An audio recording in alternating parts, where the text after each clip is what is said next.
और आपको बताएं कि गैर जिम्मेदाराना ड्राइविंग और सड़कों की खस्ता हाली कराची में सफ़र पुरखतर बन गई।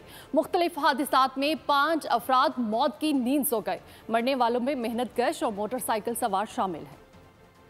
कराची में हादसात का तसलसल टूट न पाया। एमेजना रोड पर रात गए 2 मोटरसाइकिल में तसादुम हो गया। हादसे में एक नौजवान जहाँ भाग हो गया। इसकी शनाख्त 24 साल रजा के नाम से हुई। जहाँ भाग और जख्मी शख्स को अस्पताल मुंतकिल कर दिया गया। उधर KPT ब्रिज पर मोटरसाइकिल सवार को बचाते हुए वाटर टैंकर को हादसा पेश आ गया। टैंकर के टायर खुलने से पुल पर ट्रैफिक जैम हो गया। इससे कबल साइट एरिया में ट्रक ने मजदूर को रौंद डाला। 2 रोज कबल पेश आए वाकई CCTV फुटेज सामने आ गई। फुटेज में देखा जा सकता है कि किस तरह ट्रक ने मजदूर को टक्कर मारकर दीवार से लगा दिया। वाकई में जख्मी होने वाला वक्कास अस्पताल पहुंचकर दम तोड़ गया। वाकई के बाद पुलिस ने ड्राइवर को गिरफ्तार कर लिया। मरने वाला घर का वाहिद कफील और एक बच्चे का बाप था। रात का इशारा फैसल पर नामालूम गाड़ी ने मोटरसाइकिल को टक्कर मारी। इस हादसे में 2 अफराद जहाँ भाग हो गए। एक शख्स को शकील के नाम से शनाख्त कर लिया गया जबकि दूसरे की शनाख्त न हो सकी।